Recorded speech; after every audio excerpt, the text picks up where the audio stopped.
Hey, yeah, oh, yeah. Good to see you, buddy. Under better circumstances, I Oh, would hope, but geez, yeah. good to be here. No, glad to meet you. Right, it worked out so well that I'm gonna be at the Figma user conference here. So I just came out a day earlier. Thank you so much. Oh, no, Thank you so much. It's what we do, you know? Yeah. Support. Yeah. So, Means a lot. Right, a lot of condolences from our team. I told them like this thing is just Ridiculous. absolutely. Just completely ridiculous. Yeah, so I really, our CFO, we made the donations. Yeah, I saw that. Yeah. Yeah, no, they count. Yes, put it in. I really appreciate it. No, it's happy to be able. Anthony, do you go? Yeah. And then like this weekend, you want to have the LG meeting.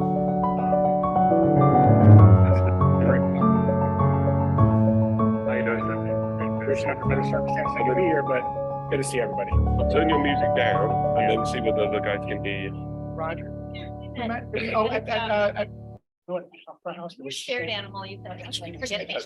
At the punk rock place. I. People that weekend. That's okay. That's okay. She's like. No, I had to take. So appreciate it. Did you able to talk? Well, I did it as a joke. You can hear him. The wife liked it. No, you just got. Can I hear you now? Hello. Are you guys able to hear me? Yeah, we can hear you now. Speak up. All right. Hello. Hey. The music is a tad loud. Yeah, that's Anthony. He keeps playing his piano. Alrighty.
Mic check, mic check.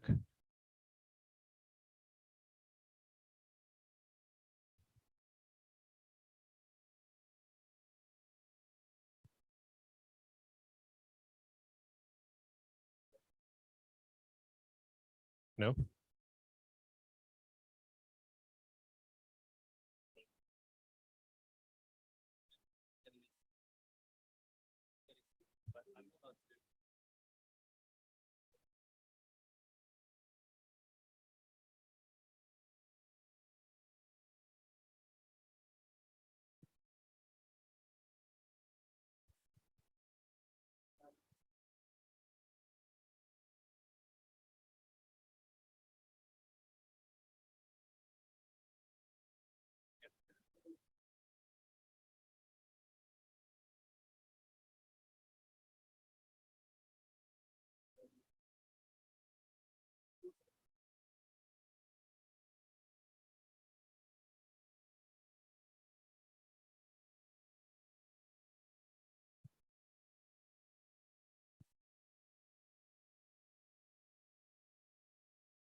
Mavis, checking in.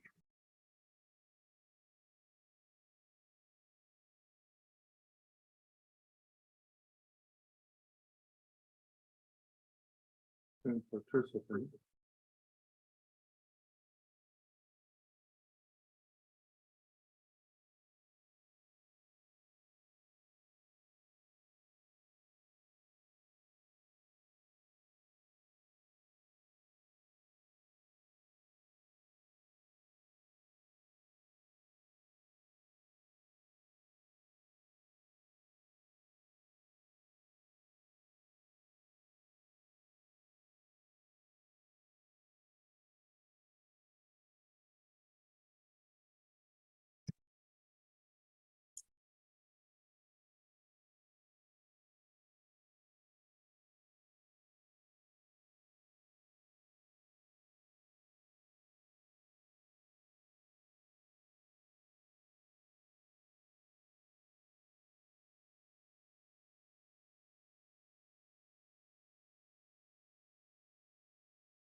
Mic test.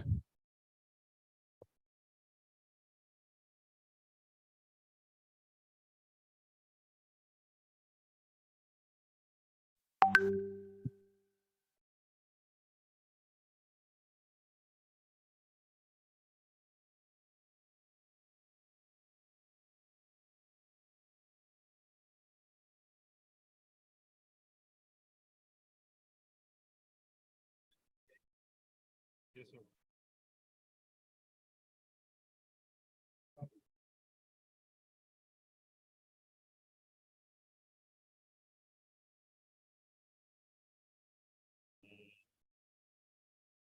It really is.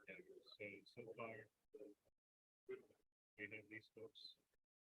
Alright, that's your son, yeah? Rick, yeah, Rick's here. And, these are the guys.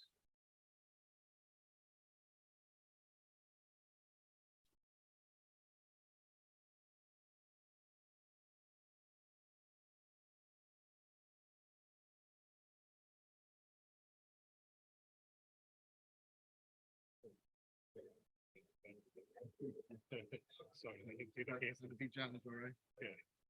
You know, we just installed Zoom. Do you want the audience also see the YouTube stream? So it only shows up when you use the link. So what I think I can do is like turn down the volume but unmute the mic. Okay. Yeah.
Well, good morning. My name's Colin Constable. I worked with Kevin since 2007, on and off, I guess. Where we met. I was at Credit Suisse. He was at BT at the time, and we've been interwoven ever since. And this is a very strange place for a memorial. This is a Plug and Play Tech Center. But when I think of Kevin, he was an innovator and saw the world through innovation and startups. He called himself a startup junkie. He was never happier than when he was with startups and ideas and turning those ideas into reality.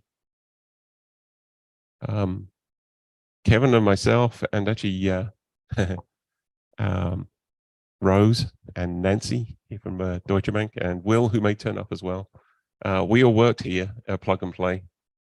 And while we were building up the Deutsche Bank labs together, and it was definitely Kevin's happy place. It was, I just exuded happiness when he was at Plug and Play. Why? There's 300 startups here on an average. So you might be lucky enough to get a tour around. I might happily give you a quick tour around. There's about 300 startups here at any one time. And there's lots of corporates here, and there's sort of that mixture of corporates and startups. And Kevin's really happy time was when we were just out here, and we'd been introduced to a startup. It was a guy, I can't remember his name, probably Will can remember his name, but he turned up in Bermuda shorts. He had not left school, and he was talking about trade finance, and we were supposed to be really good at trade finance at Deutsche Bank. I had no idea what trade finance even was, but he was an expert in it, and he hadn't left school. And Kevin gave him the time of day. And the question that Kevin asked him was, who at Deutsche Bank would you like to meet? And he said, well, I'd like to meet the head of trade finance. So we figured, it's a pretty good question, Kevin. I guess we got to go find the head of trade finance. So he introduced, Kevin got the head of trade finance and this guy that hadn't even left school together, and it was a match made in heaven. It was a lot of fun, and we took that idea up to the CEO of Deutsche Bank in a room just over here. The CEO's here. Actually, Kevin's signature is down on the wall because the CEO came here. Deutsche Bank, and it was quite funny. So what happened there was the CEO listened very intently to this guy, still wearing Bermuda shorts, by the way, and he said, what you're trying to do in trade finance here is remove friction. I'm like, yeah, that's exactly right. I want to remove friction and speed up business. So well, he says, well, you got to understand is banks make money out of friction, so it's not going to work. And I thought this guy would be really upset. And Kevin and this guy looked at each other and like, wow, you've just saved me 6 months of my life. It wasn't disappointment. It was, you've literally saved me 6 months, because this idea is never going to fly, because I now know this bit of information. Kevin always saw the world like a startup, like a person not even left school. There was not an idea that Kevin wouldn't throw away. There was a better idea just around the corner. Nothing was precious in terms of idea. We used to argue a lot. Kevin and I used to argue a lot. And I used to look forward to, I think Gary's probably gone through the same thing. Arguing with Kevin is a joy. Why is it joy? Right? If you're arguing with somebody, it's not normally a joy, but it was really a joy with Kevin. Why? Because nothing was precious. He wasn't looking to win an argument. He was looking to get to the truth of an argument. I learned so much from Kevin through that sort of interaction. Nothing was precious. Try and get to the truth.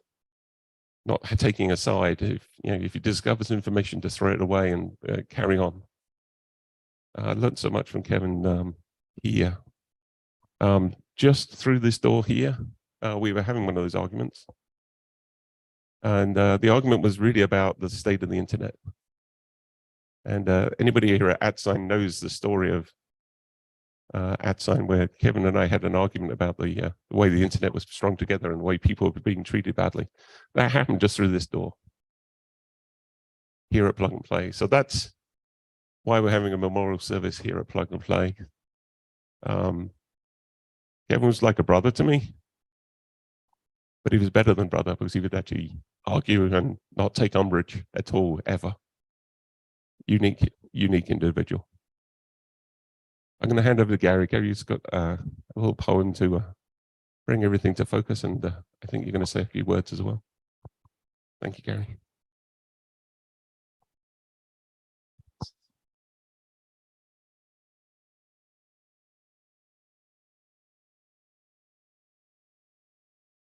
Our agenda is fluid. Our agenda is fluid, so I'm going to just read these words now, and I'll say other stuff later. It's very hard to find words on occasions like this. Fortunately, we have poets who invest their whole lives in writing words, and these words by a poet called John O'Donoghue really speak very strongly of Kevin to me. So I wanted to read that today. And it's called On the Death of the Beloved.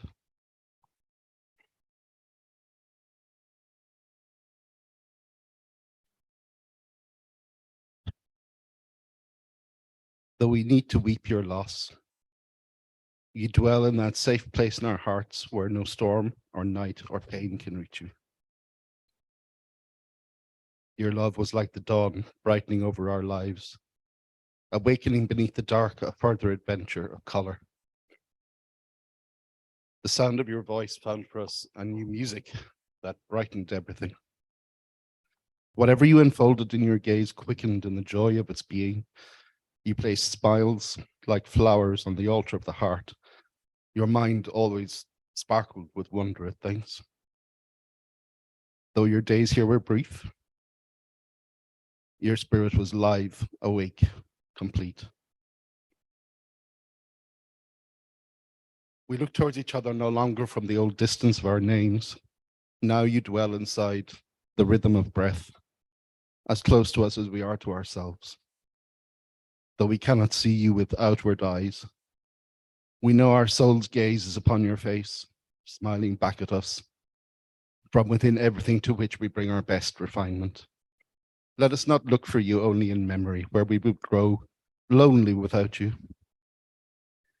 You would want us to find you in presence, beside us when beauty brightens, when kindness glows and music echoes eternal tones. When orchids brighten the earth, darkest winter has turned to spring. May this dark grief flower with hope in every heart that loves you. And may you continue to inspire us to enter each day with a generous heart, to serve the call of courage and love until we see your beautiful face again in that land where there is no more separation, where all tears will be wiped from our mind, and where we will never lose you again.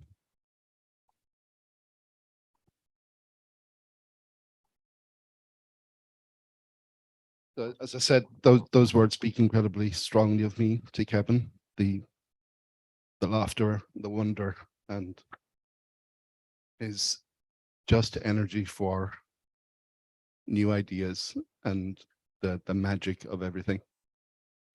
And hopefully that'll live on with the ad magic of the AtSign company. So with that, I think we're going to play a little video now. And then after that, Barbara will say a few words.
Law.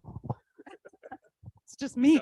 I can't even talk loud enough to talk into a mic. Thank you, everybody, for coming. We really appreciate everybody showing up and people traveled to be here. Oh my gosh, hi, Tyler. This is just so hard. I never imagined being here, and I'm a lousy public speaker at the best of times. And so to get up here is really, really hard for me. And yet I can hear Kevin whispering in my ear saying, you're fine, because that's what he always did. He always encouraged everybody to be their very best selves. And he was just fabulous that way. And yet he also had no tolerance for people who weren't their best selves. And that was something I deeply appreciated about him. And so he always pushed us to be the very best that we could be. And that's what we're going to continue to do.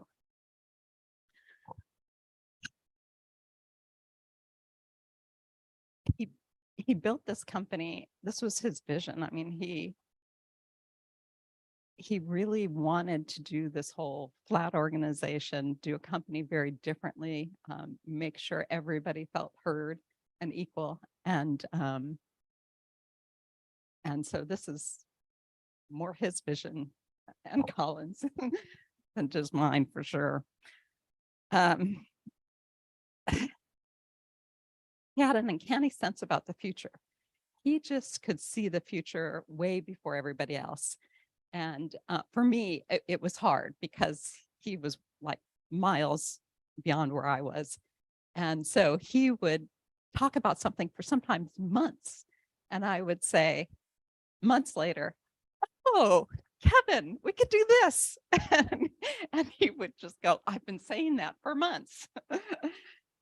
So, and we'd laugh about it, but he's just an amazing person in so many ways.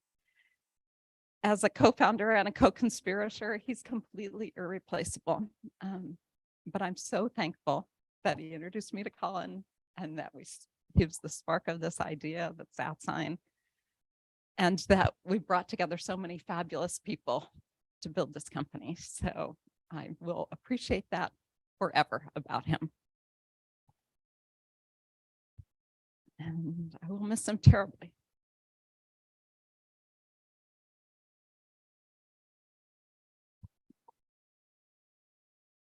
Thanks, Barbara. We're going to open the floor to anybody who'd like to speak, maybe here in the room and on Zoom. Although there's people in the room, there's many people. I don't know how many people there are on Zoom, but there's a number of people that are on Zoom. Hopefully they can hear us just fine as well. So if anybody would like to take the mic, I'm happy to hand the mic. Thank you.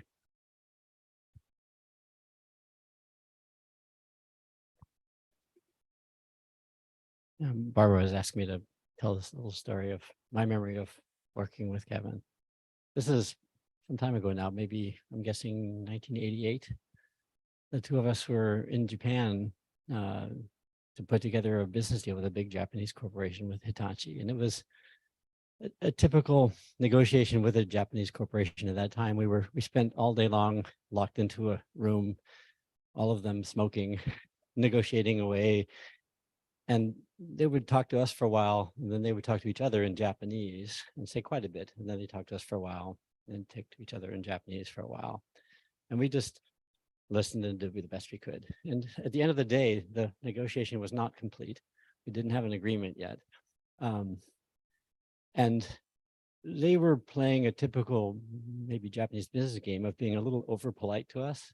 In this case, the top vice president of Hitachi in the group was the one to take us down in the elevator out of the building, which was the wrong level of person in the corporation to do that. So he gets in the elevator with us, and the elevator doors close. And as the elevator is going down, Kevin, turns out, knew quite enough Japanese to understand exactly what they're saying to each other, and says to me, here's what these guys had said to each other, and relayed a whole bunch of not very flattering things they had been saying to each other in Japanese.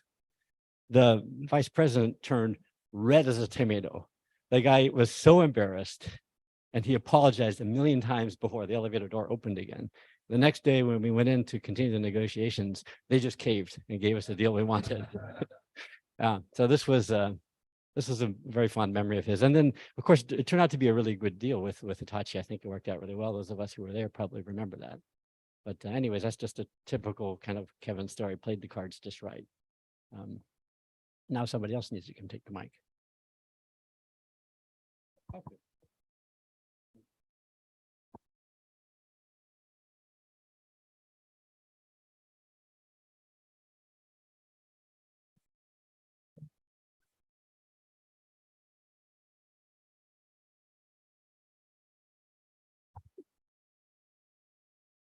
The floor is yours, Jacqueline.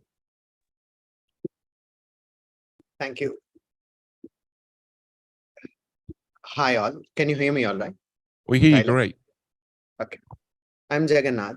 I am part of the technology team in Ed Company. And I know Kevin for last 2 years. And there's so much to talk about. Anyways, I'll start from the beginning of my journey with Kevin. It was that phase of my career where I was looking for some challenging work. I used to work for big corporations and I quit big corporations and I joined a startup in search of challenging and interesting work. And luckily, in my initial years itself, I had opportunity to work on Ed Protocol. So I could not ask for more with regards to the challenging work. And the initial days, the Ed Company stand-up was probably 5 to 6 people. So Kevin, Colin, Barbara, Ashish, myself, a couple of my team members. We would have spent hours discussing many things. Then I had this, though I was looking for challenging work, looking at the kind of people they are, how great they are, Kevin and Colin, both of them, I was like unsure if I can actually, I'm good enough to lead this project and deliver. And Kevin always made me, I'm so happy that he always made me feel that, yes, I mean, he said, Jagan, I'm not as smart. He always used to say that I'm not as smart as you to make decisions. I mean, I know he's just giving me confidence, but indeed he gave me a lot of confidence to work on the project, think about it. So to the point that Barbara was saying, he'll encourage you like anything. He'll dumb down himself just so that you'll feel better. And he did many a times with me. I know my time in IT is not as, I mean, I wouldn't have spent like 1/4 of time in IT that Kevin has spent, just that.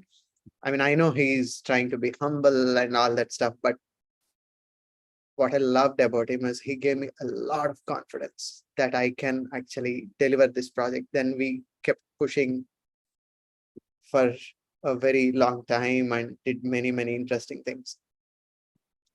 I mean, that attributes, that one specific attribute of Kevin separates him from many people who would have accomplished a lot of things. He's very simple. And then he'll just, it doesn't matter who you are. You would have just, some of my team members, like they had no experience, just they came into the team trying to deliver something. He'll just say great job, only great things about people. I mean, great attribute. I mean, I just loved him.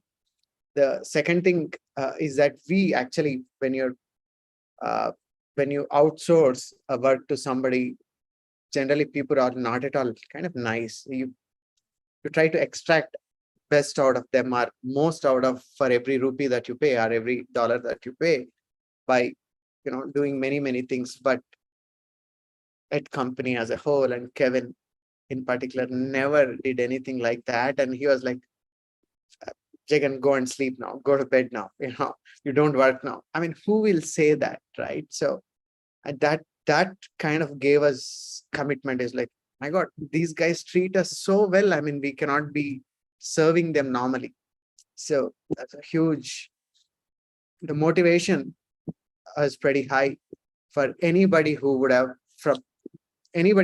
worked for a company. The drive and motivation to work hard to deliver best of what we can do was really high.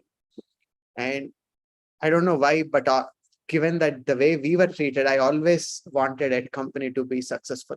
I think that's the Kevin's dream. And for rest of my time at company, I would like to contribute to Kevin's dream of making this company a great success. And Kevin is always the inspiration, and he'll be in our thoughts. And as Gary's poetry says, few things are difficult to express. This is what I can say in words.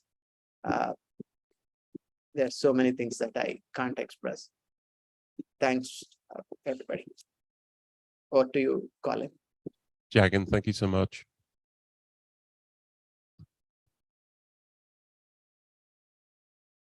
Simon, I believe you're on the Zoom as well. I'm on Zoom, yeah. Look at that. So great to see you. And yourself. You have the floor. Thank you very much. So I've got a couple of memories, really. I'm English, as you can probably tell. Well, I know there's more English people on this call as well, but I worked with Kevin when I was at BT. Kind of look back on that time now and sort of wonder what was going on. And he was a very interesting individual. I have a lot of time for, very fond memories. Now I'm feeling emotional coming on this call and talking to you guys. I think I've known Kevin for about 15 years. He's one of these sort of timeless individuals that you could be around for a lot, and then you could leave him for several years and come back to him and talk to him like you talked to him yesterday. Very few people I've met in the world that you can kind of do that with. Kevin was one of those kind of people. He was known to a lot of us. Kevin is a very sort of common English name. If people said, "Oh, have you seen Kevin?" you'd end up sort of saying, "Well, Kevin who?" He was known to a lot of us as Nichols, and just Nichols. Wonderful name. And if you said Nichols, people would always go, "Oh, that Kevin." I think one of you earlier on, I think Colin, you were talking about it, about him being a startup junkie. I've never heard that before, but I think that matches what he was very much.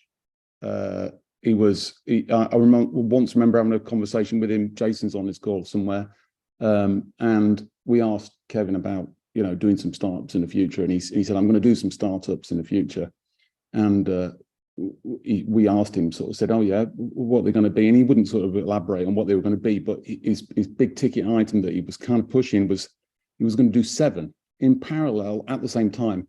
And we all said, 7? Can you really do that? And he said, "Yeah, why not?" And I think that it was this why not attitude that he had that everyone loved about him, everyone that I worked with, that I hung around with, that I don't even class as kind of work, as they're kind of friends that turn into colleagues that turn into I don't know what. And Kevin was in a lot of that. And so for me, he was the why not guy, and he was always somebody I could go to when I wanted to get a different view of everything, from what I thought I knew right through to what I didn't know. And with that, I'm going to stop and pass it back to you guys. But thank you very much for letting me speak for a little bit. Simon, wonderful. Thank you so much. Cheers. Mavis, I think you're also online. Mavis is, there she is. This is Kevin's mum, if you haven't known. Mavis, over to you.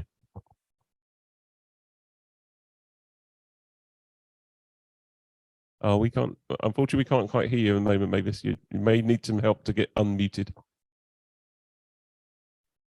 That better? Oh boy, that's awesome. Thank you. It's technology for you. I just want to say to all of you, thank you. Kevin did have dreams. Kevin always was a man ahead of his time. He always cared to make everyone feel equal, welcome. I sat here and watched him working with you on, and I saw nothing but joy, excitement, challenge. Oh, he loved a challenge. He is so proud of @Sign and of every one of you. I wish I could express to you just how proud he was and is to be part of this team. Thank you. And I'm done. Mavis, thank you so much. Thank you so much for those kind words. Yeah, I'll just quickly mention that Kevin and I met actually with Jason Cook here. Maybe we'll push Jason to have a word in a minute. At a hackathon. It wasn't called a hackathon back then. It was called a hot house. It was something that BT ran, and I went along to the hot house, and Kevin said to me, "You got to give us a difficult challenge." I'm like, "Okay, how difficult?" He goes, "Well, as difficult as possible." And remember, I was at Credit Suisse at the time, and cutting edge was really low latency trading. That was sort of where the edge was. So I said, "Okay, Kevin, like if you want difficult, we've got to be able to trade faster than the speed of light." He goes, "Game on." I'm like, who says game on to faster than the speed of light? I mean, clearly we were going to fail, but that didn't get in the way of Kevin's thinking at all. It was just, have to make it outrageous. Otherwise, it was just not worth doing. So we call that program No Time for Latency. Now, did we change the laws of physics? No. Did it look like we changed the laws of physics? Oh, yeah. Yes, we did. We succeeded. But in the middle of that, we had to measure stuff, and there was no way to measure this stuff. And somebody, I don't know who it was, maybe one of the guys on the line can tell us who it was. Somebody discovered a little tiny startup in Ireland called Corville, and they could measure stuff. And Kevin said, "Go get them." So we had Corville in the room by the end of it was like a 3-day thing, and Corville were there. And by the end of that week, we'd done a deal with Corville at Credit Suisse to buy Corville. What we didn't know at the time until I spoke to the CEO was they were almost out of business. They'd almost run out of money. So Kevin, even then, was taking a risk, pushing the limit, and saving startups. They went on for many, many years afterwards. Just another little bit of insight into the way Kevin's mind worked. For him, every single day was a startup. Every single day was a hackathon. He could never really understand why other people would do a hackathon and 10 minutes afterwards, they go back into corporate life and it would just go, but the normal corporate oobleck. That's not the way Kevin operated. And I think he was never happier than when he was pushing the limits. I know we have some people up here, Xavier, Hakeem, Daria. Maybe we can invite you up. I don't know who else was in this party. Oh, there's Jeremy as well. You'll have to introduce yourselves. This is some of our team from @Sign.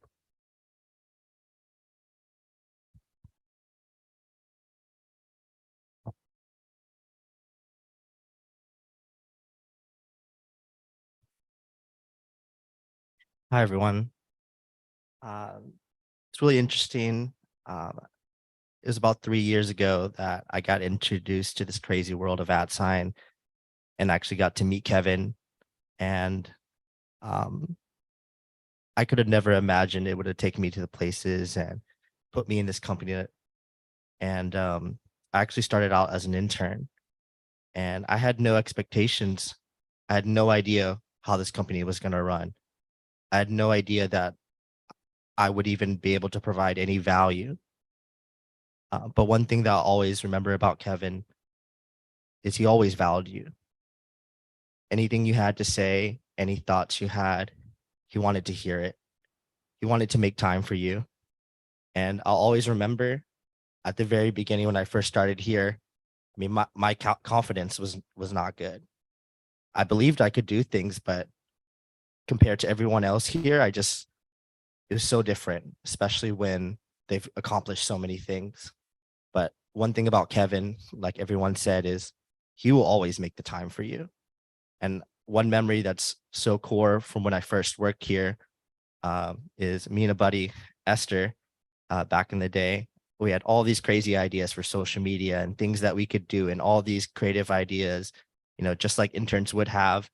And it's easy to shoot those things down. It's easy to overthink things.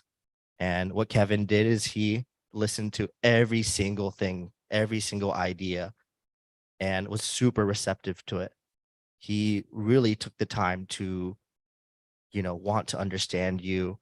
And that was just so incredible. Within the first month or two, I just felt so valued. And, being a chronic overthinker, sometimes it can be hard to start. Sometimes you just think.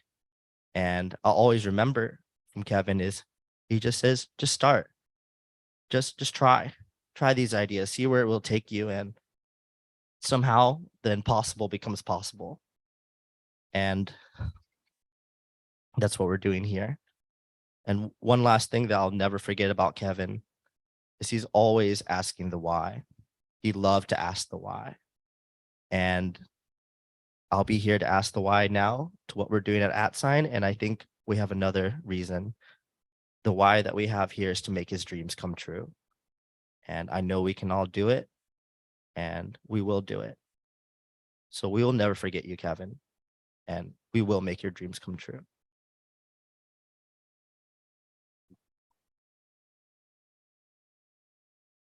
I just have to say, like, I'm so incredibly thankful to have gotten to know Kevin. Like, I guess I started out like as this very skeptical, like second year, who participated in an apathon host, or you might call it a hackathon, hosted by @Sign. And just one conversation with Kevin kind of like flipped how I thought about everything entirely. And so from there, it ended up extending into like an internship. So I literally just had like this one-on-one with Kevin, and he was just like, yeah, why don't you join us for the summer? So then I applied to that, and then from there it became contractor. And right up to one of my last conversations with Kevin, I was talking to him.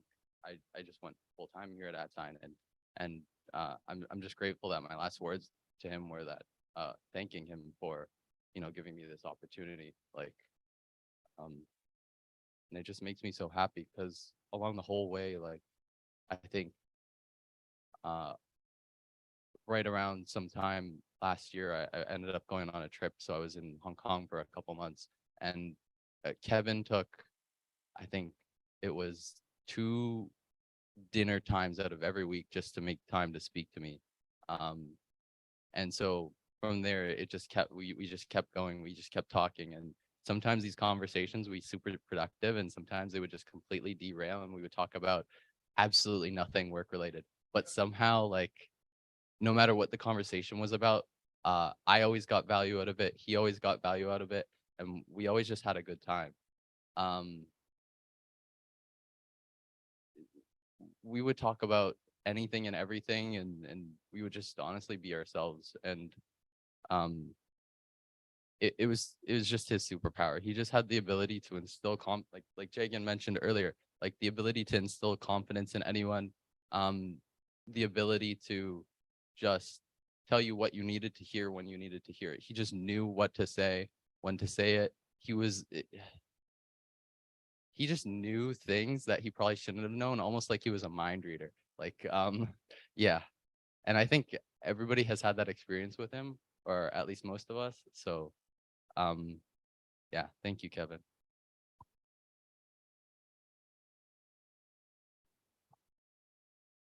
Hi, I'm Daria, and I kind of started out here as an intern as well. But one thing that I kind of really want to say that I find absolutely amazing, it's really cool to see how different people I work with Kevin a different amount of time, and I never got the chance to meet him in person, but it's really crazy to see that. I mean, I can't say that we all feel the same thing, but it's amazing the impact that a person can have when you meet them every day online. And even though I never, I'm not a dev, so I never directly worked with him, and he would kind of brief me on projects and we would work together, but it wasn't the most direct thing, but I still felt his presence and just the confidence that he instilled in everyone. I guess one story that I could think of when that kind of was present, he had a whole bunch of ideas about cool apps, and I love just kind of playing around with stuff. And although some of them, like at Dude, they're funny and they're easy to kind of grasp and you can kind of make, there were some that were super, super complicated, and I had no business even understanding how they worked or even what they did. But he had a way, to Xavier's point, of just understanding kind of what you understood and playing into that and explaining it so that you can do it. And then he always left it open-ended so you can come back and almost reiterate and fix whatever it is that you didn't understand. So he briefed me on this data browser. This was probably my most recent time working with him. I understood half of what he said, but to Xavier's point, I rolled with it and I tried to get something done. And I went back to him and he's like, yeah, but no, you got the gist of it, but you got to fix these couple of things. And it just kind of kept going in and that, but he never once said, or there was no, oh, how did you not understand? I spent all this time trying to explain it to you. And it was always just very positive and forward looking and confidence instilling. And it's still, I think, pretty close to being done, but still far ways of over, just kind of, I guess, the innovation part and even what @sign is. We have a lot going, but there's so much more to do still. So yeah. Also, this is, I don't think anybody, at least maybe you guys talked about it before, but this is @Buzz, which was his baby. And the personas kind of work like different faces that you kind of talk. So for example, kind of like we're here, certain people have met him at certain times and certain people have had access to certain stories that others haven't. So this was just kind of an homage to that and the different relationships that he had with everyone. And I'm thankful to have had one with him as well.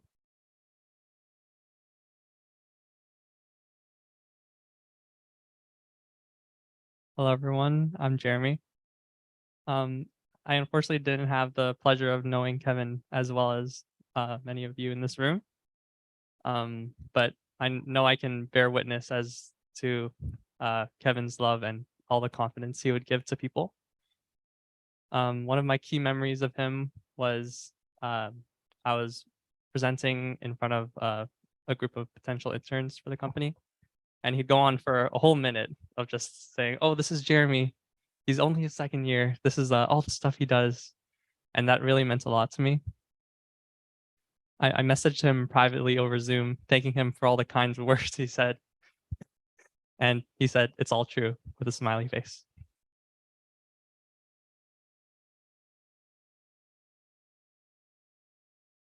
Kevin gave a lot of love to the world and a lot of confidence to a lot of people. I'm just one of them. So yeah, thank you.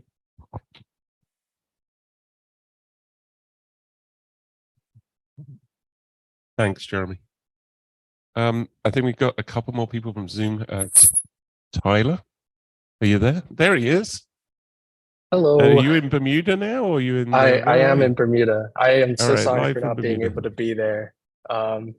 I'm really bad at talking at these things, so I'm going to be really quick because I'm going to burst into tears any second now. But Kevin, Colin, and Barbara, I owe them a lot because they really changed my life. And oh no, I'm sorry.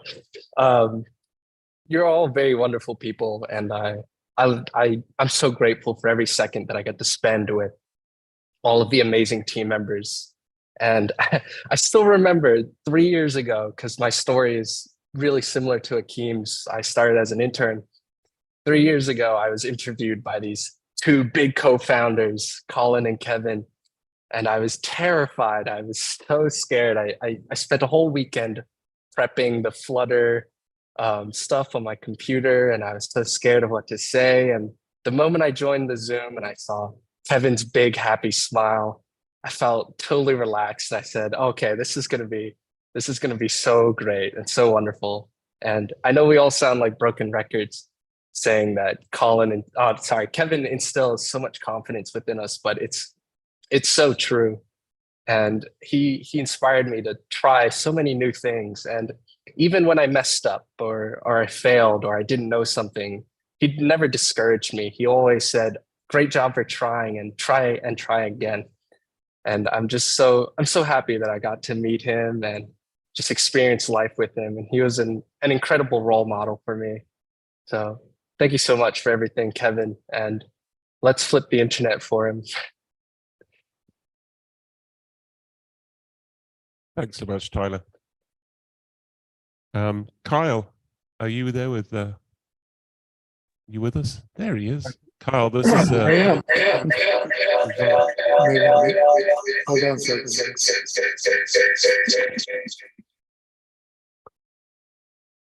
Sorry. I had to scale back. There it goes.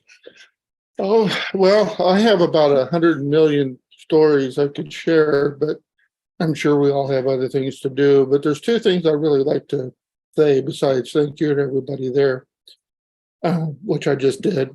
And one of them is Kevin always had my back. He's about a year older than me, but quite a bit tougher. So he would let me get into fights and fight my own fights. And when I couldn't handle it, he was always there. So I think that's what he did a lot with the @Sign and a lot of other businesses that he was involved in, is that he let people do their own thing and grow and learn. And but he always had your back. So that's something to keep in mind. The other thing that always impressed me about my brother was that if he didn't know, he would learn. And he was always exploring and learning. And it didn't take him long to learn because he never seemed to sleep. He was always on the computer, always learning and trying to do better and do things, not in competition, but just better for himself. And therefore better for other people. So I appreciate, I had a tiny, minuscule little bit to do with @Sign when it first started. And I appreciated that opportunity, and I learned from there. I was trying to do a couple other things myself. So I learned from that, even from him. And I appreciate everything that you all are doing for him. But keep in mind, he did this not for himself, he did it for you. So keep going. Keep it going. Carl, thank you so much. I'm done. Thank you. Thank you so much, Carl. Actually, Barbara and I were talking, I think earlier this week. Kevin would have hated this. He hated being the center of attention. He never wanted to be the center of attention. Tough luck, Kevin. Noble, can we call you up? Noble is our man with words. He's the man of words. So let me just give you the mic. Hopefully words don't fail me today. But I've always had the adage, if you don't know what to say, at least say something. So I'll try to say something. There's something profoundly human about remembering in communion with others. And as we all know, Kevin was all about the humans, all about people, all about making us feel welcomed. So it's so enriching to see everyone here. Another thing that's profoundly human is mythology. stories, lessons, tribulations turned into fantastic legacies. And so we have an opportunity to mythologize a true legend.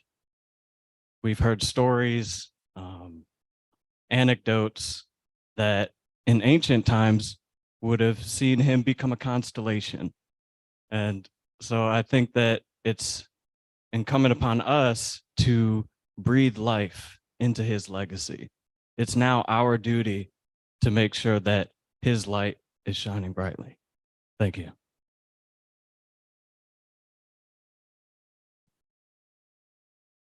Thanks, Noble. Denise.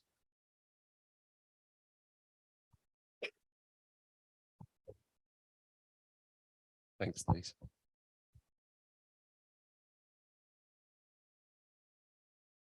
I wrote down some words here, and I'm Denise Daniels. I'm also with the @sign company.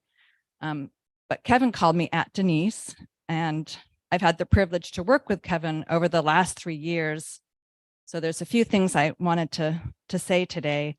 I'm going to start with this quote that was spoken by Abraham Lincoln.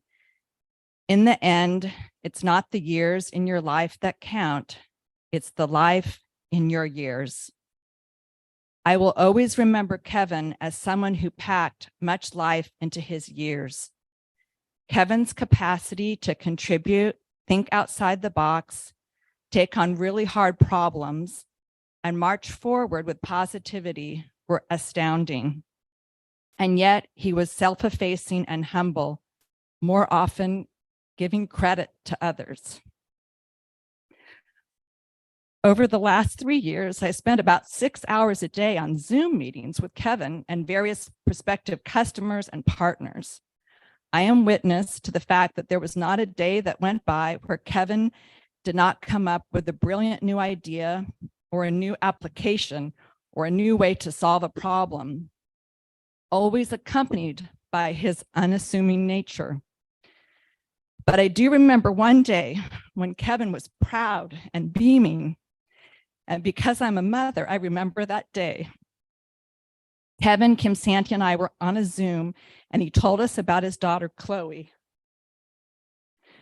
and how immensely proud he was of her. And he talked about her studies in college and her new life at UC San Diego and how much he loved her.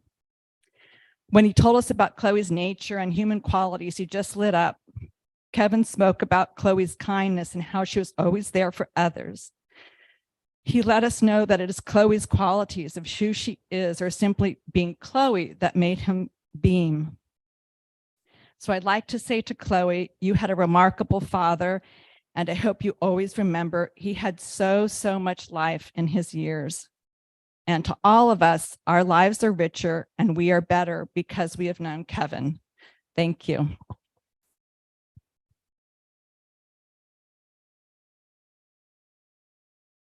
Thank you, Denise. Jen. So I'm Jen. I work at @sign too. I'm a parent, and one of the things I want most for my kids, besides being able to live on their own, at some point, is for them as they become grown-ups to keep a sense of joy and wonder. And Kevin was so good at that. I mean, we would have, when the interns would present things they'd been working on, he had an actual twinkle in his eye that you could see through Zoom, even if we weren't in the same room. And I could tell he was bouncing up and down in his seat because he would get so excited. And he just kept that sense of delight and joy and wonder about the work he was doing, about family. I mean, we would talk about music, and he was just always so excited and so happy just to be here. And I really miss him, as he should still be here. And who's after me? I'm gonna hand the microphone. Thank you, Jen.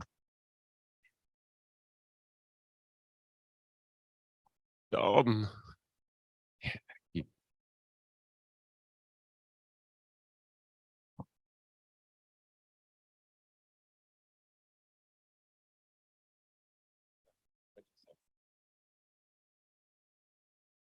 Hello, I'm Don Witt. Like a few of you, not really used to doing these, but I have to tell you that this has really been a wonderful experience. Going back a few years, I was browsing LinkedIn as I do with my sales and going through writing and doing some podcasts, looking up information, and what's this? It's a post from Barbara. Well, Barbara, what are you doing? And you know, I read it a little bit and said something about a new company, and she's the CEO. I'm going, I'm going to have to get in touch with Barbara, find out what's going on. So talked to her a little bit, and she says, yeah, the company has a new protocol, and it's a new internet protocol. It's really pretty good. Being that I actually ported all of the mainframe protocols to a micro back in when I first met Barbara at Fortune Systems, I thought, well, I need to go a little further and dive into this and see what's going on. So she introduced me to Kevin and Colin, and it was actually really awesome. Kevin was very open and welcoming, just like everybody else. And he's Colin, same thing. So they were talking about the technology, and the technology was, I'm going, really? You guys can do this? You know, because this is something that the technology that you're talking about, it's something that you don't really get right away. And most of the people that we talked to since then, it would take 15, 20 minutes. And a lot of people, it'd take weeks and months. But once the light goes on, you go, wow. And that's what I did. Wow. It's really pretty cool stuff. And Kevin and Colin, I have to compliment you, Colin, but Kevin, were actually being very inspirational to me and helping me allowing me to help them move the company further. I really appreciate it, the openness, the warmness, the way they treat everybody in the company, and the direction that they've taken. They've made major company shifts, which were very positive for the company. And I give Kevin, Colin, Barbara, and the team a lot of credit. It's going to continue in the future, and I think it is going to be a new internet. So Kevin, thank you for your inspiration and your vision.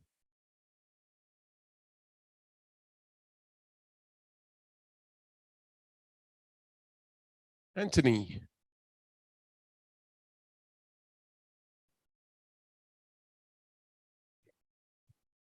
Hey everyone, much like everyone else before me here, I'm from AtSign as well. Lucky to be part of this team. So I'll say I'm lucky that I know Kevin a lot longer than a lot of you here. And that's thanks to Colin. So the first time I met Kevin, I was not supposed to meet him. So Colin and I used to work together in a consulting company prior to this, and nothing was working well in that particular account for us. And Colin and I said, okay, let's do a mini offsite of sorts. And we went to Hannah House. So Colin's there before me, and this guy sitting inside alongside Colin and having a good laugh as always. I pull Colin out and say, who's this guy? You know, why is he here? And Colin's like, it's okay, come in.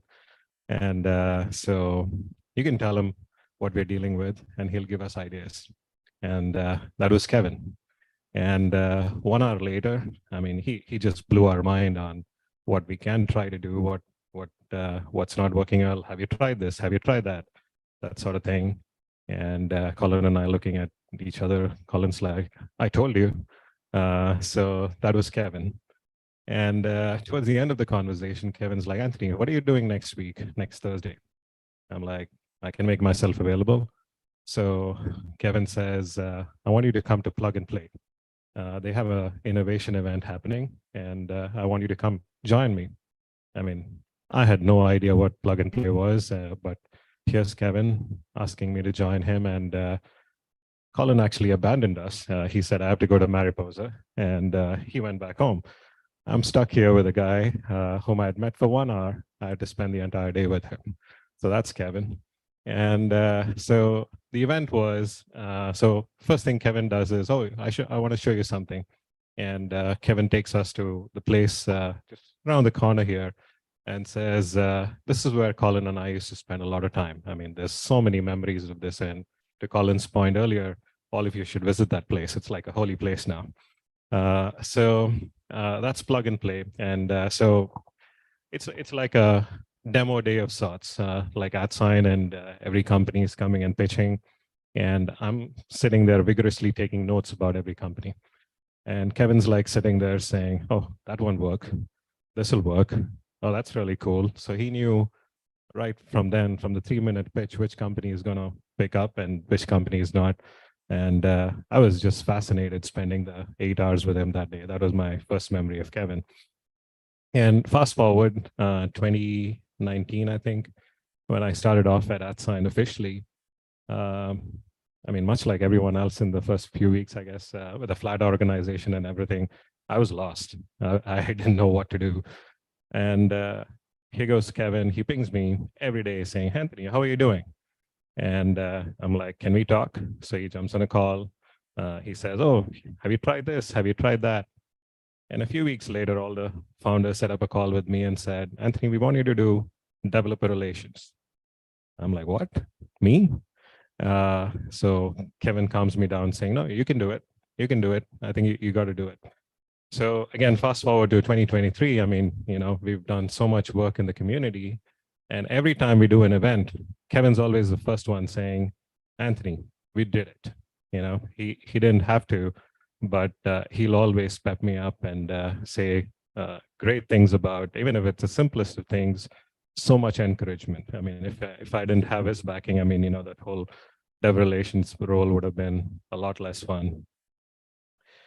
The other thing, have any of you worked with Kevin on spreadsheets? So if you have, you know what I'm going to say. So Kevin was like a whiz with spreadsheets. And, you know, Jack and I had a few laughs about this. And a few weeks ago with one of our interns, so she wanted to learn, you know, spreadsheets and tips and tricks and everything. I said, this is the basic to intermediate level. If you want a Hall of Fame level, you know, you want to look at Kevin's spreadsheets. And you know, Jack and I were laughing about this. Jack says, if I would not touch Kevin's spreadsheets because they are so complex. And I told Miriam saying, you know, this is like, do not try this at home level spreadsheets. They are so complex, and he just loved to do it. And the reason I bring this up is, I mean, I was fascinated by all the formula he used in the spreadsheets, and I really wanted to learn them. He said, well, let's talk about it. And he would walk me through the most basic of things in spreadsheets, even though he didn't have to, but Kevin always did. The other thing is, one of the best experiences for me at AtSign happened last year in August when Colin, myself, and Kevin did a trip to New York. A lot of you might remember it. We did a 3-day trip. A lot of, it was a work hard, play hard type of trip. So before we booked the trip, Colin and I were looking at hotels and everything. Here comes Kevin saying, I've made accommodation reservations, done. And he booked us in an apartment in New York. Colin, why apartment? And the three of us, it had, if you want to know the fun, I mean, 3 bedrooms, 1 bathroom sort of situation, right? So we're like, Kevin, why would you do this? He's like, no, Anthony, don't worry, it'll be fun. And to add to the misery, I mean, it was peak summer in New York, right? So hot, and none of the ACs in our Airbnbs would work. But we had so much fun. I mean, just hanging out and talking life, talking work, and talking our clients and everything. And, you know, I introduced them to Modelo as well, which I'm very proud of. We had our fair share of Modelos there. And the best thing, though, happened one of the evenings before we were about to leave back home. Colin went to bed early, and Kevin and I are sitting in the living room. And he's like, let me show you something. So he pulls up the Roku TV remote and searches for Everlong by Foo Fighters. And he searches the one version that played in LA. where this young girl, I think her name is Nandi. She's a drummer, and the band actually pulls her up on stage to play this song alongside for the crowd to end the concert. And Kevin was literally weeping and in tears looking at that. We watched that like 4 or 5 times. I mean, I knew he was thinking about Chloe. So Chloe, if you're watching, listening, he loved you so much. And so we stopped it after 4 or 5 times. I mean, he didn't have to share that with me, but he did. He's like, oh, that girl is so amazing. At this age, he had so much love, and even while he was in New York, he was thinking of Chloe. And in the last few weeks, I've had the privilege and honor of sharing a few meals with Kevin in person here in the Bay Area. And some of these meals were with partners and clients, and he used to sit in one corner. I used to sit in another corner just so that we can divide and conquer. And a lot of times he would just look at me from the corner, put his hand on heart and say, thank you.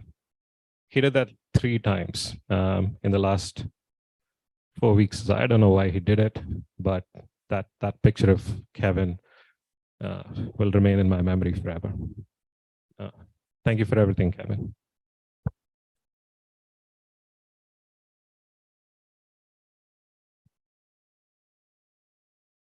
Scott.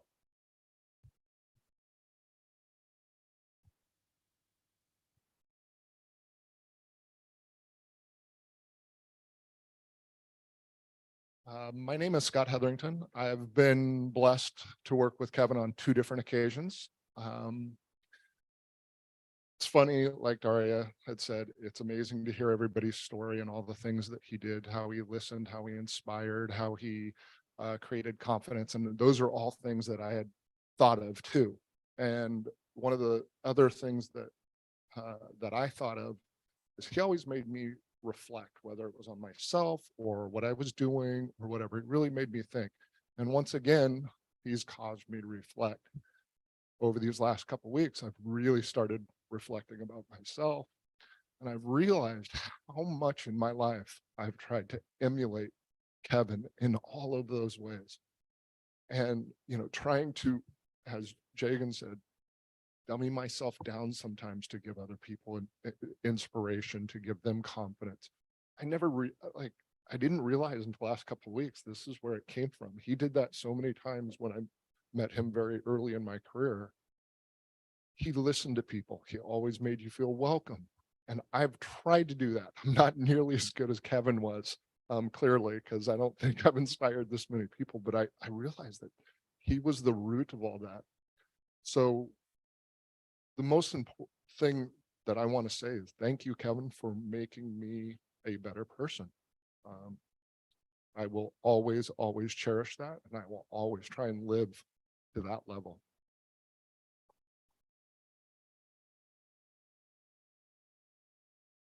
Thanks, Scott. Is there anybody else in the room that would like to say anything? I know you would. Rose, would you like to come up? Wonderful.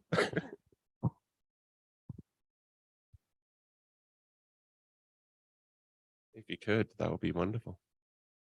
You can talk about guacamole. That's the most important thing. Oh yeah, I won.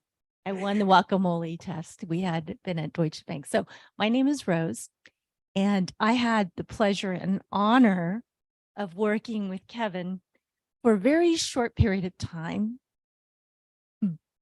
But he made such a difference in my life, and I think from everything I've heard today, a lot of people's lives, which is kind of a testament to who he was. So I'll just keep it short and sweet and say that when I think about Kevin, I think about an amazing listener, someone who always took time to really hear what you had to say, whether it was about work or whether it was about your life. He was an amazing father, had the most deepest love for his daughter, Chloe, who he talked a lot about. And I'm sure she's, well, let's just say, I don't think she'll ever recover from losing her dad. And I always think about how he instilled motivation in people every single day by all of the traits that he had.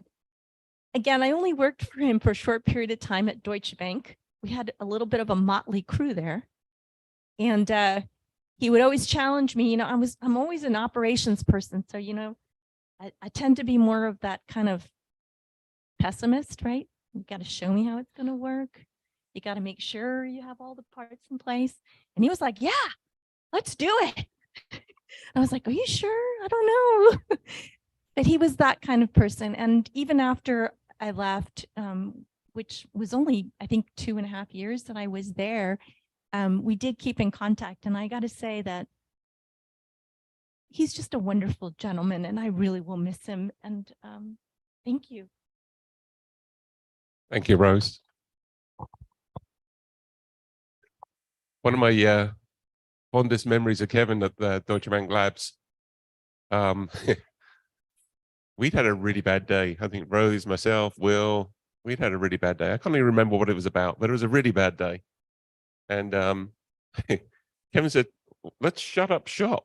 I'm like, we can't do that. He goes, why not? But let's shut up shop. Let's go down to that innovation lab down in San Jose, where they've got all these tools and machines and all the rest of it. So hell, we did it.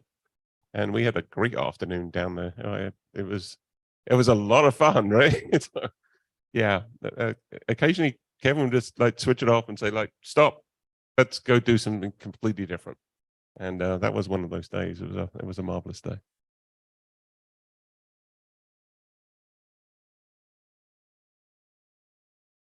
Yeah, thank you. Come on out, Nancy.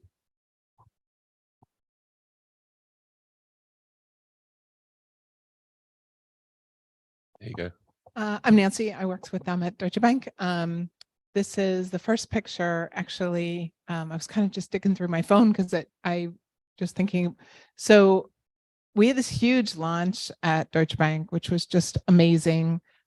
We had the CEO out and the COO out, and you know, you can really see here, Kevin, just smiling. That I think that was probably the biggest thing I remember most about him, just smiling and being engaged and excited and happy. And I was living in New York, so I didn't work with him day to day, but every time I'd come out here and our lab was in Palo Alto, we would, you know, you could just see from the group of people who were around the excitement of everything we were doing. So that was one of our pictures.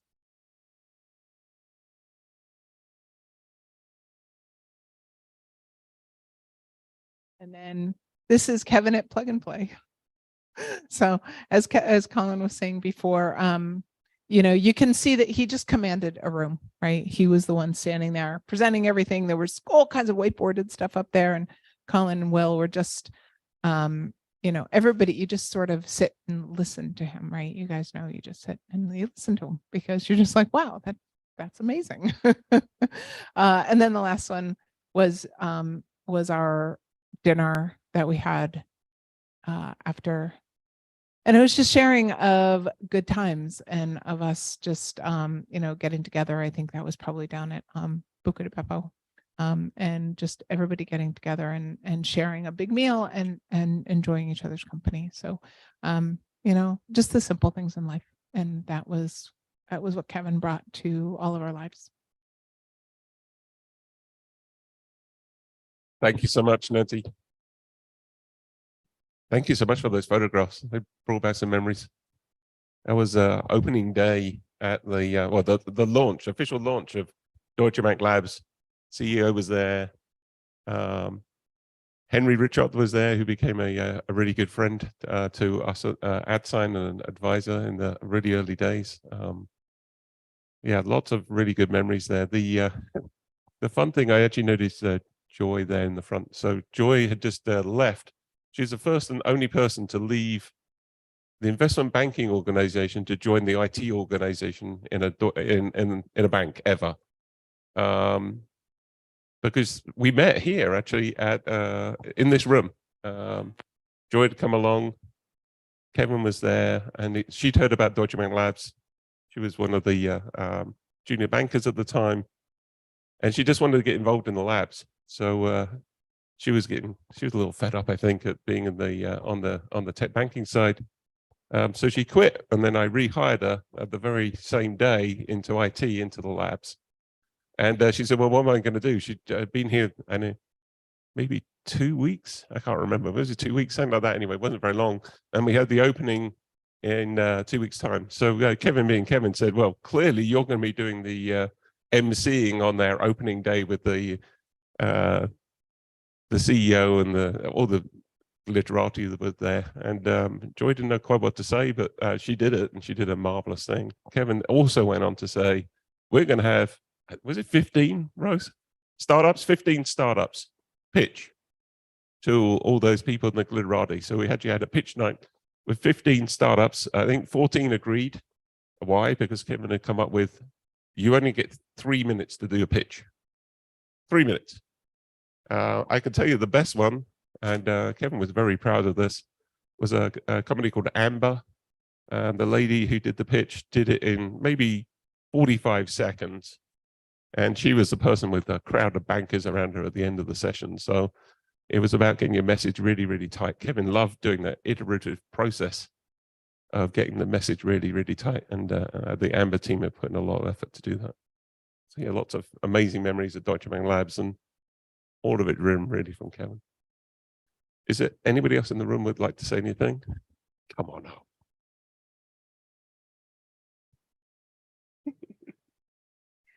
Hello, I'm Esther. Hakeem was talking earlier about the crazy duo that did crazy things. I'm the other half of that, so you're welcome.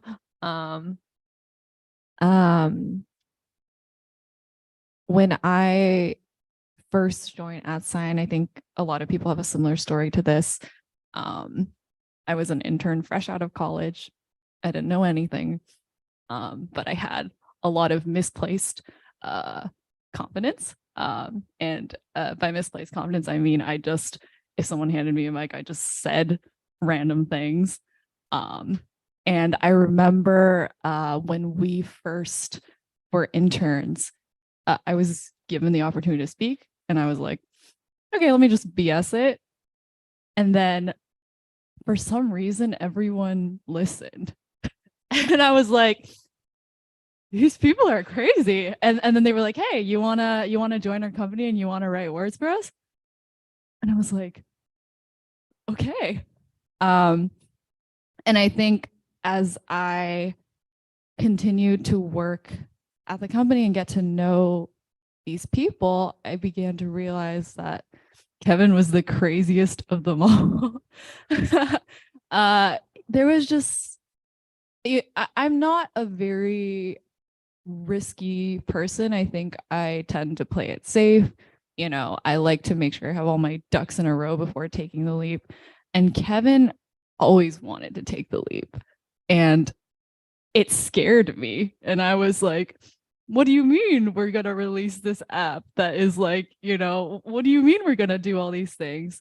But then I would get into a room with him, and a virtual room, and he would talk to me about what he wanted to achieve and his vision for the future. And you know, like Jen said, there's just that twinkle in his eye that made you want to believe him. I think that was a lot of what it was. It wasn't just, you know, that he was a visionary or he was brilliant, he had ideas. He definitely did, and he definitely was very smart, but there was something about the way that he was that made you want to believe him. And I think, you know, I think it's just clear, like, you know, in this room of people, like, he won us all over somehow.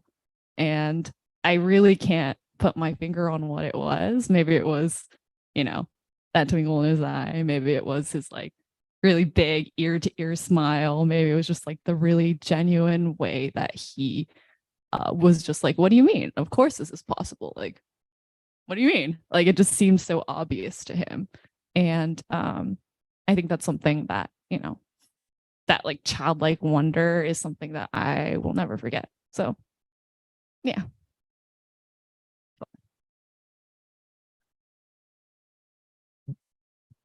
Thank you so much, Esther. Gary.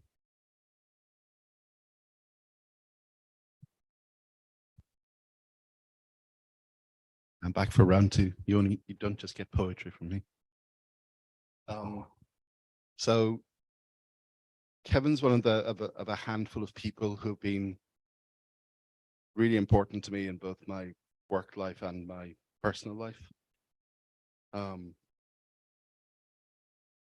When we met, we met at British Telecom. We met there because of another person who was very important to me in my work life. We never became, friends outside of that, but a guy that I worked for many times over the years called Alnor Ramji, who I worked for at Swiss Bank Corporation, Dresdner Bank, British Telecom, and Quest Communications. And somewhere along the way, we met Kevin. Alnor was also a crazy visionary, trapped in corporations for much of his life. But he attracted people who liked creating things, who were wanting to change the world, who were crazy enough to believe that they could. So he brought a lot of people together. Some of those people that Alnor pulled together at BT are here on the call today. And that felt a bit like a family, like we were a family of crazy people trying to change this big, old, stuffy telecoms company. The Dark Tower of Doom, yanking it into the 21st century. And Kevin was also one of those people who attracted other people, right? Alnor attracted people because they could see that he was the person who was going to attract other people like them. And Kevin did the same. So Kevin was like that kind of a super node in a network, who's brought so many of us here today, who's the person who unifies, Barbara, Colin, me, and everybody else. And that was just the thing about him. He connected people, and he cared very much about people. And my so-called career has nothing to do with, a plan. It has all to do with the people that I've interacted with. And Kevin's just genuinely one of the greatest. When we worked together in London, I think Chuck is still on the call. So Chuck Agner, myself, and Kevin became particularly close because we weren't with our families. So Kevin's family was in, I think, Atlanta at the time. My family was in Scotland. My family are on the call here today as well, Janet and Rory.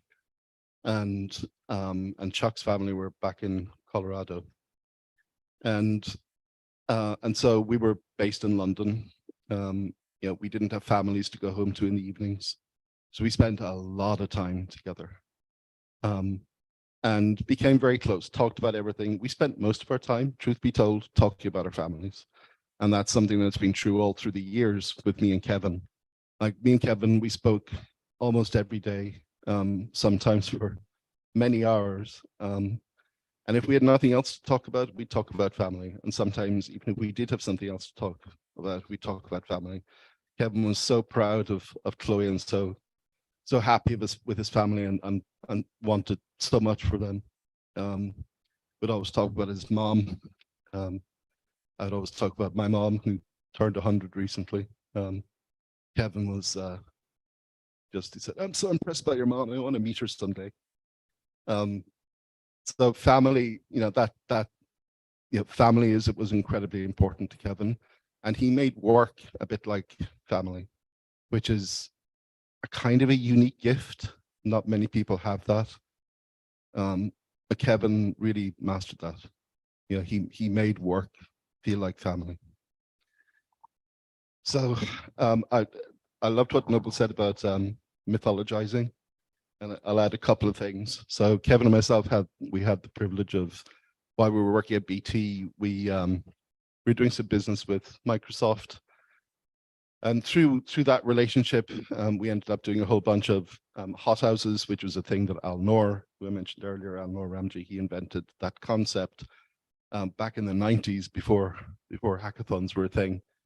So we had these hackathons at BT, hothouses they were called, and we did a lot of work with Microsoft. And so Kevin and I lucked out, and we got to be judges at this competition that Microsoft ran every year called the Microsoft Imagine Cup, which was basically for students who would come up with projects and do amazing things. And we were just blown away by it. So one time we went to Japan because the final that year was in Japan and we were judging the final. We were judges. We lucked out. I kind of knew that Kevin spent some time in Japan.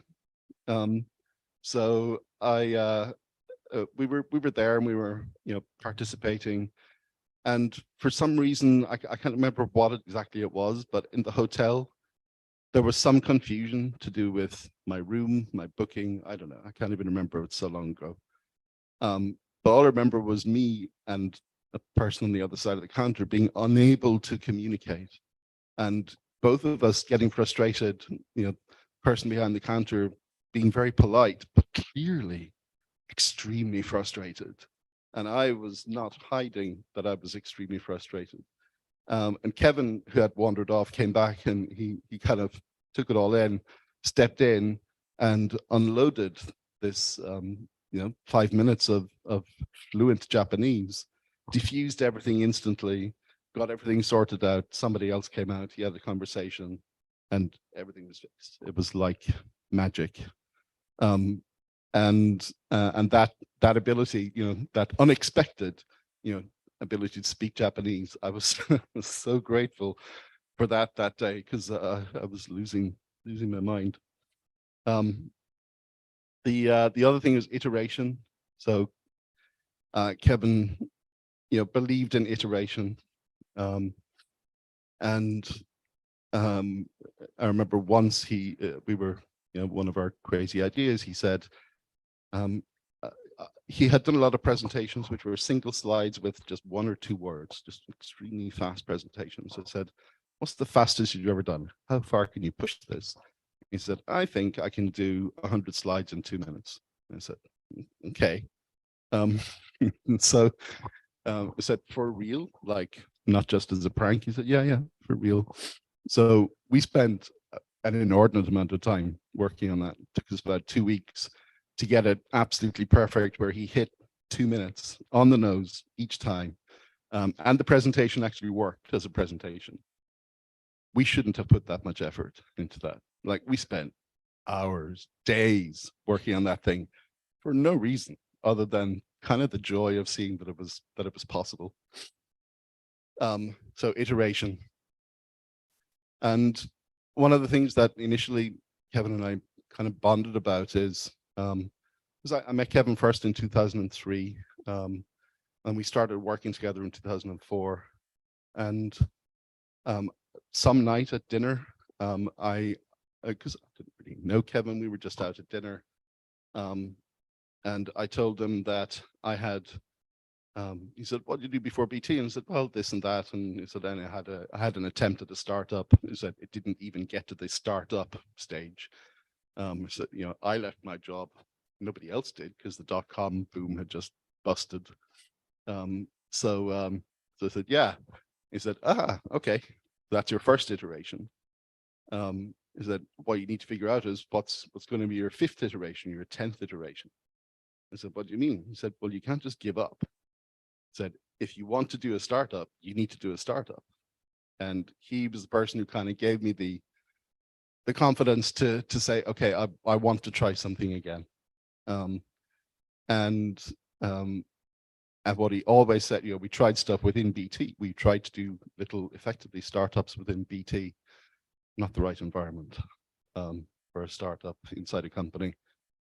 They're not crossing that chasm. But we had, immense fun. And one day somebody used the F word. They said failure. And Kevin said, "That is not a word that we use. That was an iteration. This is not a failure, right? You learn by iterating. This is learning." He said, "And eventually we will iterate until we succeed." Just like, I think it's an Edison quote, isn't it? Something about trying 400 times before you succeed. And Kevin truly believed that, and he said that repeatedly. And if he heard somebody using the F word, he always pounced and said, "That is not a word you're allowed to use. This is about learning." And so, we tried at BT, we didn't fail, we learned. I did a startup with Kevin after BT, and we didn't fail, but we learned and we had a lot of fun. Worked at other things with Colin after that, and we didn't fail. We did learn. I don't think we were wildly successful overall, but we learned a lot of things, and I don't think anybody would call them failures. And all the time in the back of my mind is Kevin saying, you got to keep iterating. You got to keep iterating until you get there. So I just wanted to leave you with those thoughts of what Kevin was, which was somebody who never gave up. We loved that movie, Never Give Up, Never Surrender. We used to watch a lot of sci-fi together. So, never give up. Always put people first. Keep iterating, build other people up, build each other up. And remember that the most important thing you've got ultimately is your family. And if you're lucky enough to be able to make your work your family, then do that too.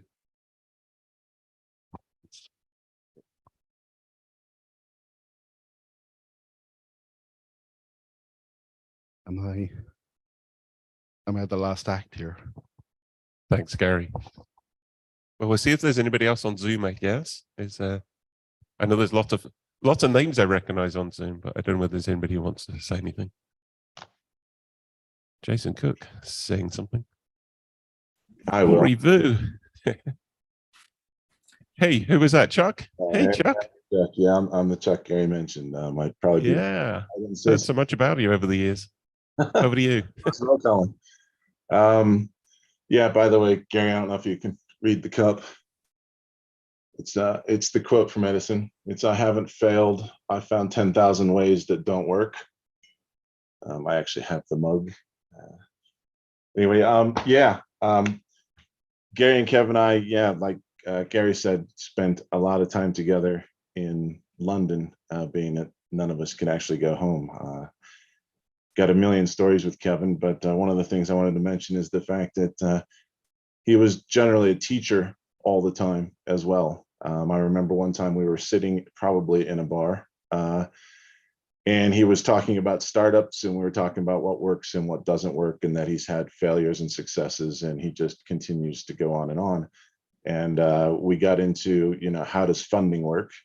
And so he stole a piece of paper from some meeting at a table next to us, grabbed the pen and began to scribble all over it to teach me how startup funding works, round A, round B, etc., which I thought was very interesting. We spent a lot of time together. We figured out very early on that, as Gary said about families, Kevin and I, Chloe and my oldest daughter, Amelia, were exactly the same age. I believe when we first met, they were probably in kindergarten. And so we spent a lot of time talking about family. And that, I think, brought the three of us really close together, and we spent an awful lot of time together.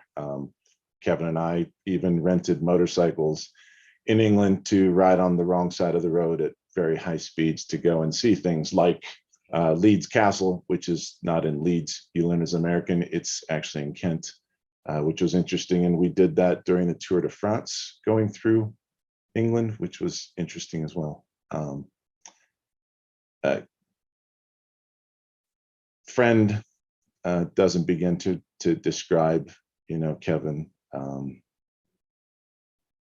I miss him. I spoke to him, I think, a week before he passed. And he just made time, always made time. Always had something to say, always had something to talk about, always worked forward, nothing could stop him. There was always some place to go, some way to be successful. And that's just something I loved about him.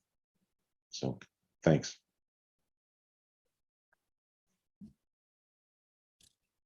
Can I jump in here? Please, jump in.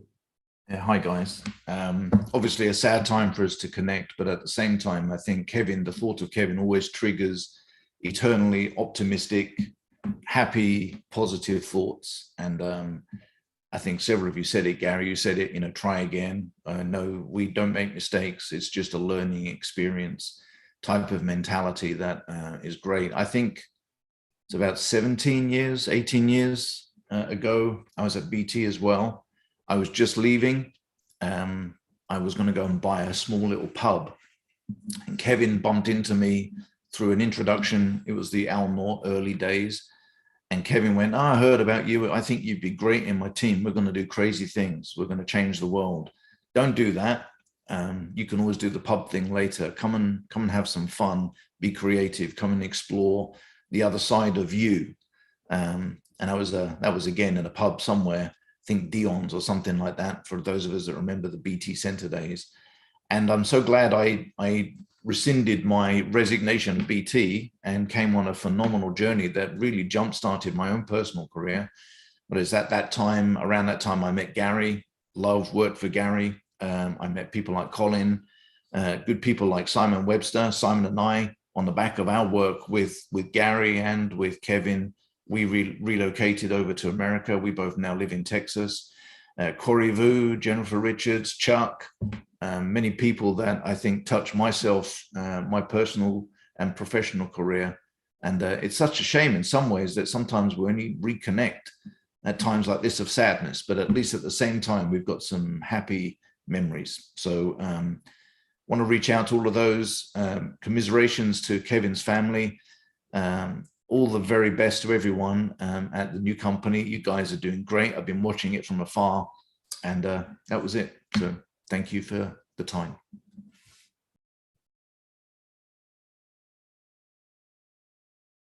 Thanks so much, Jason. Great to see you. We got anybody else on Zoom that would like to say anything? One thing I actually wanted to mention.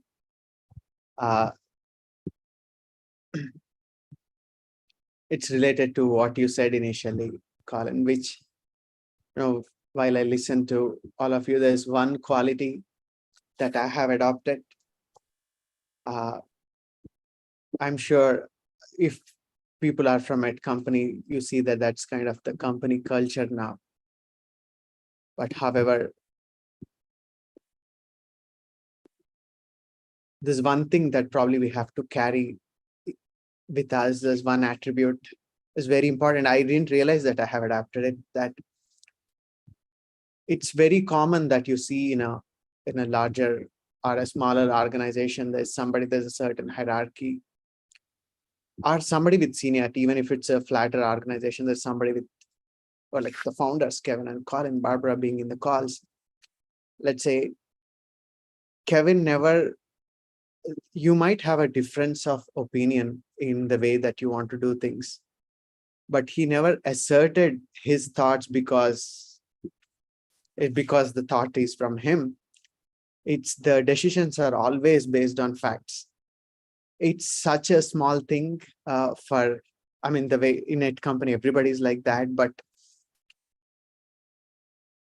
let's say managers or the leaders of organizations, they think that what they say is like the final. But in a company, in people who would have worked with Kevin, it could be you would have just joined the team. But just to give a real example, let's say we were working on a specific algorithm in a peer-to-peer world. Everything is new, so we were trying to work on the sync algorithm. Gary, sorry, I was talking taking you back to some code, but there's a lot of time that we were just discussing. Colin had few thoughts, Kevin had few thoughts, I had few thoughts, and the decision at the end, we've decided to do a specific algorithm certain way. It's because it felt right. After some time, it felt right. It's always based on the facts. So Kevin was just fine to say that, yeah, initially I thought that might work, but it seems like it doesn't work. That was like a pleasantly new experience for me. In the corporate world, somebody who is senior, so much higher up in the hierarchy or somebody like that, saying that I might be wrong. Not even I might be wrong, just to say that, to admit that I was wrong. I thought that might work, but what you're saying it feels right.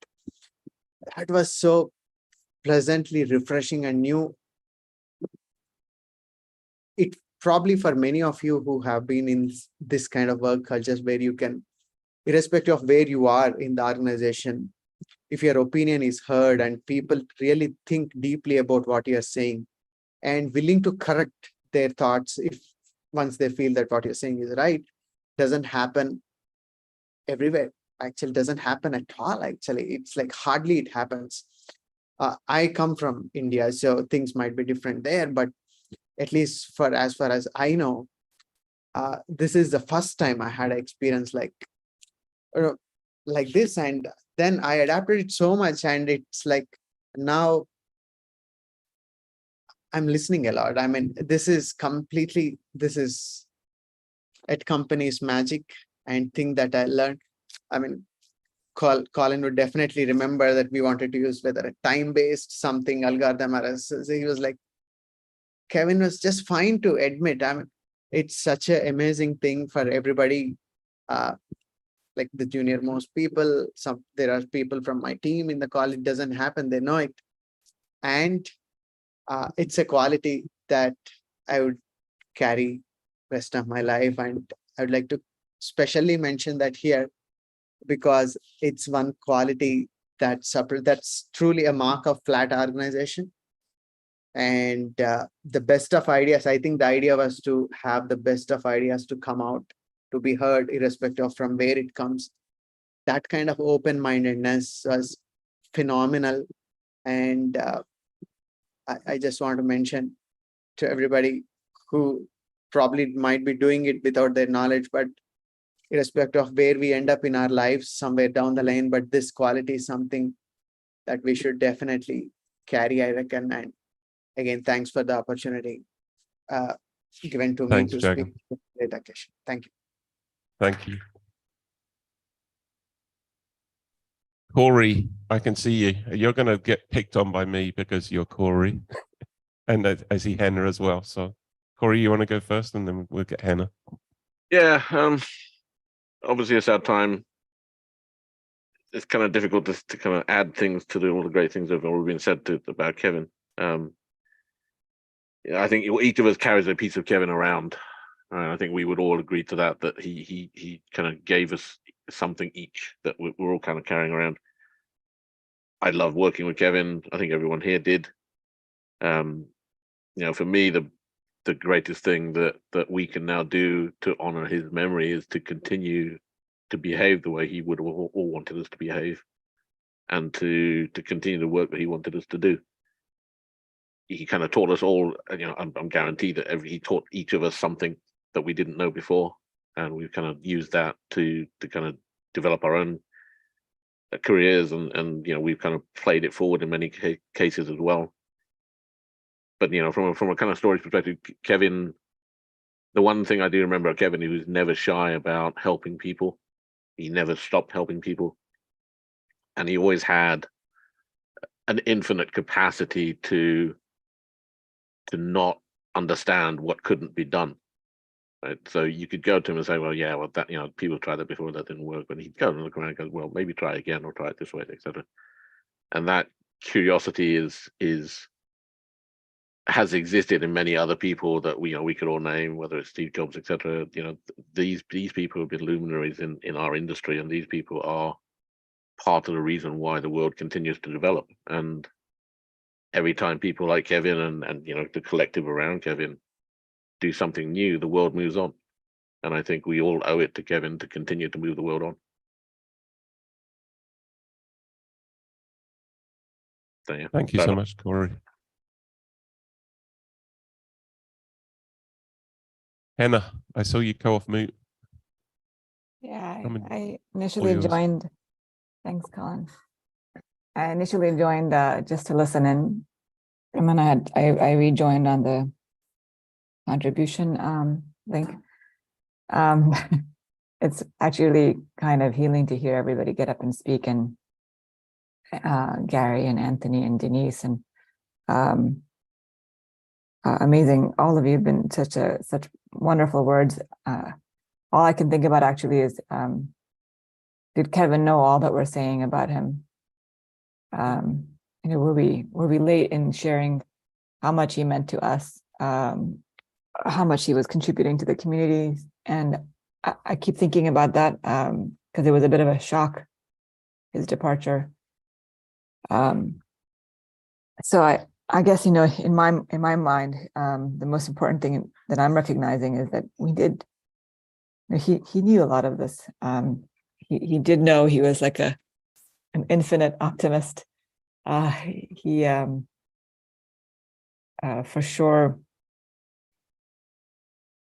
told me only honest feedback always. And the most joyful moment I had with him was Thursday before he passed, or maybe a couple times before that. I think Gary and I spent some time with Kevin, and but I remember him telling me, I remember my complaining to him because he would make the time every time I had a bad day.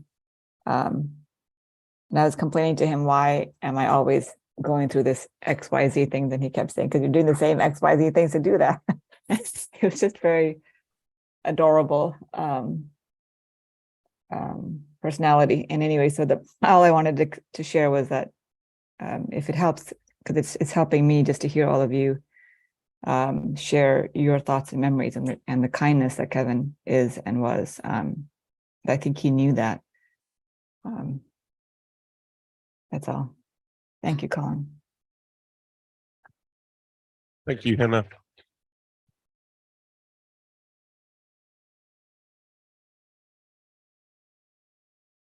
Anybody else on Zoom? Anybody else in the room?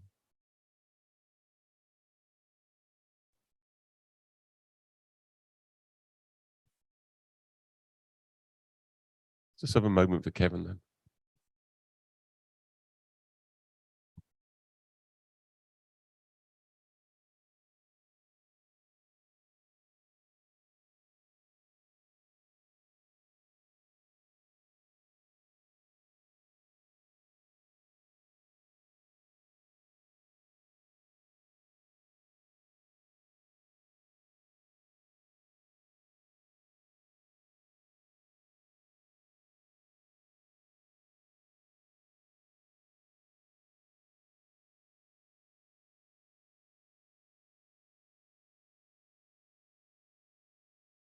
Thank you all for coming.